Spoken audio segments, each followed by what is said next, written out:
పెద్దలందరికీ నమస్తే, పిల్లలందరికీ హాయ్. ఎలా ఉన్నారండి? అందరూ బాగున్నారా? మేమైతే చాలా బాగున్నాం. మీరు కూడా చాలా చాలా బాగున్నారని, అందరూ క్షేమంగా ఉన్నారని, క్షేమంగా ఉండాలని ఆశిస్తున్నాను. ఈరోజు వీడియో ఏంటంటే, ముచ్చటపడి చేయించుకుంటాం కదా మనం వంటగది అనేది వర్క్ చేయించుకునేటప్పుడు. కాకపోతే ఈరోజు ముచ్చటపడిన వంటగది మొత్తం ముక్కలు చేస్తున్నారు. మనం వంటగదిని చక్కగా ఎంతో ముచ్చటపడి చేయించుకుంటాం కదా. వంటగది పని అంటే లేడీస్ అందరికీ వంటగది ఇలా ఉండాలి అలా ఉండాలి అనేది బాగా ఉంటుంది. నేను కూడా అలాగే చాలా ముచ్చటపడి చేయించుకున్నాను. కాకపోతే ఏంటంటే కొన్ని ప్రాబ్లమ్స్ వలన ఈ ముచ్చటపడిన వంటగదిని ఈరోజు ముక్కలు చేయాల్సి వస్తుంది. అది ఎందుకు చేయాల్సి వస్తుంది ఇలాగూ, ప్లస్ ఇంకా కొత్త మార్పులు ఏం చేస్తున్నాము అనేది ఈరోజు వీడియోలో చూపించబోతున్నానండి. వంటగదిలో మొత్తం ఏ పని చేయాలన్నా మొత్తం క్లీన్ చేయాలి కదా. సామాను వాళ్ళకి అడ్డం ఏమీ రాకోకుండా అంతా కూడా తీసేయాలి కదా. మొత్తం అంతా మా మేడ్ నేను కలిపి చేస్తున్నామండి. నాకు నిజం చెప్పాలంటే ఎక్కువ హెల్ప్ తనే చేసింది. నాకు హెల్త్ అంత బాగాలేదు కదా, సో తనే ఎక్కువ హెల్ప్ చేసింది. ఇంకా మొత్తం అంతా సామాన్ అంతా ఖాళీ చేస్తాము. చేసిన తర్వాత వాళ్ళు అబ్జర్వ్ చేసి ఏమేమి మార్పులు చేయాలి ఏంటి అనేది చెప్తున్నారనమాట. ఇక్కడ సింక్ అనేది మధ్యలోకి అంటే ఇట్లా లెవెల్లోకి లేకుండా కిందకి ఫిక్స్ చేస్తుందండి. దానివల్ల ఏంటంటే వాటర్ అనేది మనకి లోపలికి ఎంతో కొంత లీక్ అయ్యి ఉన్నాయి.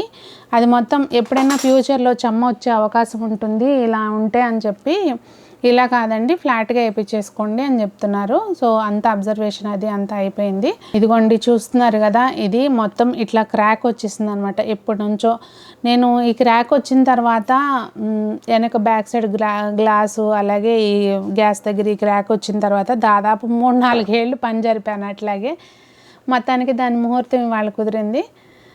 ఇంకా వర్క్ స్టార్ట్ చేస్తున్నారనమాట. ఏదైనా కానీ మనం పని చేసేటప్పుడు దానికి చాలా కష్టం ఉంటుంది. అంటే మనం ఒక పనిని చేయడానికి చాలా కష్టం ఉంటుంది. దాన్ని డ్యామేజ్ చేయడానికి అయితే మాత్రం నిమిషాల్లో పని అండి. నాకు అదంతా గ్లాస్ అదంతా అట్లా లాగుతుంటే ఎంత బాధ అనిపించిందో. కానీ తప్పదు కదా, మనం ఒకటి మంచి చేయాలి అంటే, మనకి మంచి జరగాలి అంటే కనుక ఇదంతా తప్పదు. చూస్తున్నారు కదండి అసలు అంతా నేను అంటే ఈ పని అంతా ఉంటే మన రొటీన్ డిస్టర్బ్ అవుతుంది అని చెప్పి ఇన్ని రోజులు అట్లా సాగదీశాను. బట్ ఇప్పుడు ఇంకైతే మాత్రం పరిస్థితి చేయి దాటిపోయిందనమాట. అందుకని ఇంకా ఇప్పుడు ఇదంతా వర్క్ పెట్టుకున్నాను. మొత్తం అంతా ఫస్ట్ వాళ్ళు చెప్పడం అయితే ఈ గ్లాస్ అయి తీయడానికి చాలా టైం పడుతుందని అన్నారు, కానీ ఈజీగా వచ్చేసింది అనమాట. అంటే దీనికి ముందు పెట్టిన వాళ్ళు సరిగ్గా పెట్టలేదన్నమాట అది. అందుకని చెప్పి తీయడం కూడా చాలా ఈజీ అయిపోయింది. యాక్చువల్గా వాళ్ళు కరెక్ట్ లెవెలింగ్ చేసి పెట్టుంటే అసలు గ్లాస్ అనేది బ్రేక్ వచ్చేది కాదు. ప్లస్ మాకు చెప్పడం ఏమో టఫ్ అండ్ గ్లాస్ అని చెప్పారు. చెప్పిన తర్వాత అది మామూలు గ్లాస్ వేస్తారనమాట. ఇంకా వేసేసినాక గొడవ పెట్టుకున్న ఉపయోగం ఉండదని చెప్పి అప్పట్లో చూసే నేను ఇంకా ఊరుకున్నాము. బట్ మీరు ఎప్పుడైనా వర్క్ చేయించుకునేటప్పుడు ఇలాంటి చిన్న విషయాలు వెనకమాల మనం ఖచ్చితంగా ఉండి వాళ్ళతో పోట్లాడి చేయించుకోవాలండి.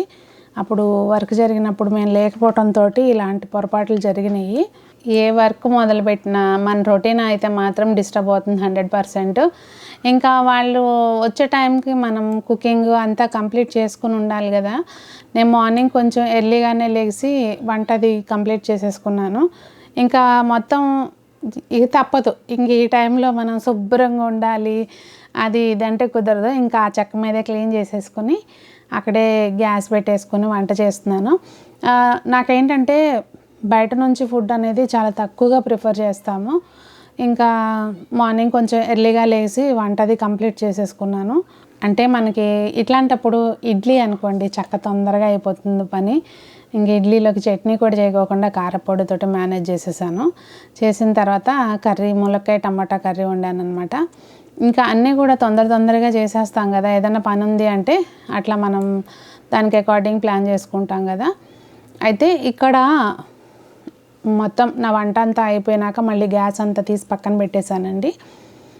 చిన్న మార్పులు చేశాను అని చెప్పాను కదా మీకు స్టార్టింగ్లో. మెయిన్ వచ్చేసి ఏంటంటే మనకి మొక్కలు పిచ్చి మామూలుగా ఉండదు కదా.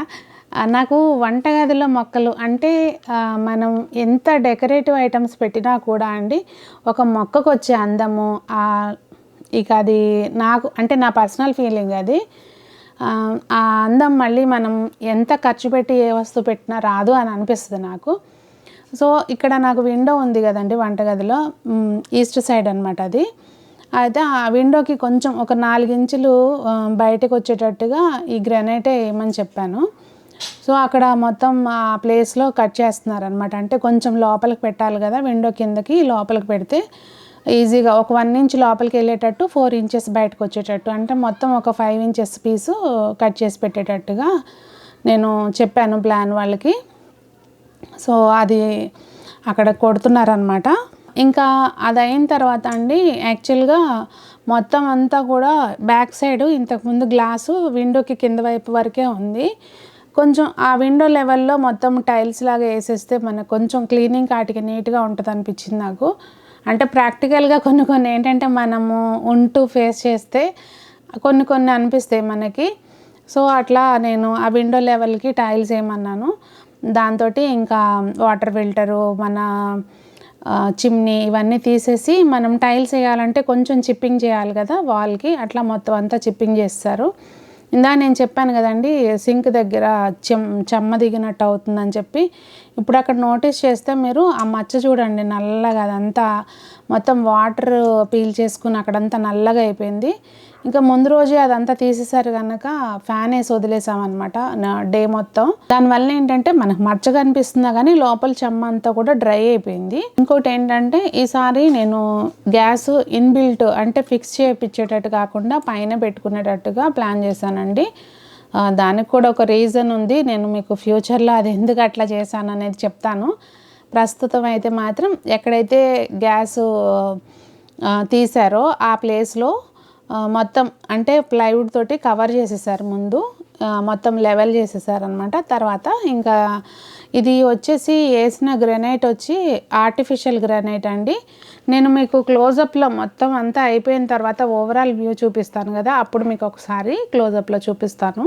ఇంకొకటి సిలిండర్ వచ్చేసి నాకు ఇంతకుముందు కిచెన్లోనే కార్నర్లో ఉండేదండి. ఆ సిలిండర్ని కూడా బయట పెడదాము అని చెప్పి, అంటే ఈస్ట్ సైడ్ మాకు ప్లేస్ ఉంది, షెడ్ ఉంటుంది. సో ఆ షెడ్ కింద పెడితే ఏంటంటే మాకు కంఫర్ట్గా ఉంటుంది, కార్నర్లో పెట్టడం తీయడం ప్రాబ్లం అవుతుందని చెప్పి సిలిండర్ ఒకటి కూడా బయట పెట్టించేసాను. ఇక్కడ సింక్ దగ్గర కూడా మొత్తం అంతా కింద వైపు ముందలం కొంచెం పెద్దది ఉండేదన్నమాట, దానికి కంటే కూడా ఇప్పుడు కొంచెం సైజు చిన్నది తెప్పించాను. దాన్ని కూడా ముందు ప్లైవుడ్ తోటి లెవెల్ చేపించినాక మొత్తం గ్రెనైట్ అనేది పరిచేశారనమాట. ఇంకా బ్యాక్ సైడ్ కూడా అండి ఈ టైల్స్ ఏవైతే వేస్తున్నారో జాన్సన్ వాళ్ళవి, ఇవి 2x2 టైల్స్ అండి. అంటే సైజ్ వచ్చేసి 2x2 సైజు. ఇది ప్లెయిన్ వైట్లే తీసుకున్నాను, ఎందుకంటే మాది రెడ్ అండ్ వైట్ కాంబినేషన్ కనుక ఇంకా అక్కడ వైట్కి మించి నాకు ఇంకో కలర్ని నేను ఇమాజిన్ కూడా చేసుకోలేను. అందుకని మొత్తం కౌంటర్ టాప్కి కానివ్వండి, లేదు అంటే బ్యాక్ సైడ్కి కానివ్వండి, మొత్తం వైటే వాడాము. అయితే ఇక్కడ కౌంటర్ టాప్కి వచ్చేసి ఆర్టిఫిషియల్ గ్రానైట్ వాడాము, అలాగే బ్యాక్ సైడ్ ఏమో ఈ జాన్సన్ వాళ్ళవి ప్లెయిన్ టైల్స్ అనమాట. ఇంతకుముందు టైల్స్ వేయడం అంటే సిమెంట్ కొట్టి అంతా ఆగమాగం అయ్యేది. ఇప్పుడు చక్కగా ఈ వైట్ సిమెంట్ టైపు, దాన్ని ఏదో చెప్పారు నాకు పేరు గుర్తులేదు, సారీ. చక్కగా అది కలిపేసుకొని ఈజీగా దానికి ఆ టైల్కి బ్యాక్ సైడ్ ప్లేస్ చేసి ఫిక్స్ చేసేయడమే. చాలా సింపుల్గా చాలా ఫాస్ట్గా అయిపోయింది అనమాట వర్క్ అనేది. ఇంకా కిచెన్లో దుమ్ము, ఇంకా అసలు మనం ఏదో మొదలుపెట్టిన దుమ్ము అనేది కామన్ కదా. ఎలాగో మనకి ఏంటంటే పనిలో పని, పండగకి ఎట్లాగో క్లీన్ చేసుకుంటాం కదా. సో వాళ్ళు మొత్తం పైన లేయింగ్ అంతా అయిపోయిన తర్వాత నేను ఆరాలని చెప్పారనమాట, బ్యాక్ ఈ హోల్ అది వేయడానికి, గ్యాస్కి హోల్ అది వేయడానికి. ఈ లోపల ఈ కింద వైపు ర్యాక్స్ అన్నీ తీసేయమంటే తీసేసి పెట్టేసి వెళ్ళారు వాళ్ళు. మొత్తం అంతా నేను క్లీన్ చేసేసాను అనమాట, మొత్తం డీప్ క్లీనింగ్ అనమాట. కూర్చుని దూరి మొత్తం అంతా క్లీన్ చేస్తాము. ఇంకా ఈ అంతా బాగానే ఉంది కానీ ఈ సింక్ కింద ఆ ప్లేస్ చూస్తూనే భయంకరంగా అయిపోయిందనమాట. అంటే అక్కడ సింక్ పెట్టిన తర్వాత ఆ గ్రానైట్ కట్ చేశారు కదా, అది మొత్తం అంతా పౌడర్ దాని మీద పడిపోయింది. చూస్తుంటేనే కాసేపు అయితే నేను అక్కడే నుంచున్నాను, అమ్మ ఇదంతా క్లీన్ చేయాలని చెప్పి. తప్పదు కదా, చేసుకోవాలిగా. మొత్తానికైతే కష్టపడ్డామండి క్లీనింగు అవి ఇవి అంతా. ఓవరాల్ వ్యూ అంటే పైన కబర్డ్స్ అన్నీ కూడా మొత్తం దుమ్ము పడుతుంది కదా అని చెప్పి మొత్తం అన్నీ తీసేసి డీప్ క్లీనింగ్ చేసాము. మొత్తం క్లీన్ అయిపోయిన తర్వాత ఇంకా నేను అక్కడ మొక్కలు ఏం పెట్టాను, గ్యాస్ ఏం తీసుకున్నాము, మనం గ్యాస్ ఓపెన్ చేసేటప్పుడు అంటే కొత్తగా గ్యాస్ వాడేటప్పుడు పూజ ఎలా చేయాలి, ఇవన్నీ మీకు నెక్స్ట్ వీడియోలో షేర్ చేసుకుంటానండి. ఈ వీడియో మీకు నచ్చితే లైక్ చేయండి, ఫ్రెండ్స్కి షేర్ చేయండి. ఇంకా వీడియో ఎలా ఉందనేది తప్పకుండా కామెంట్ రూపంలో తెలియజేయండి. అందరూ బాగుండాలి, అందులో మనం ఉండాలి అని ఆశిస్తూ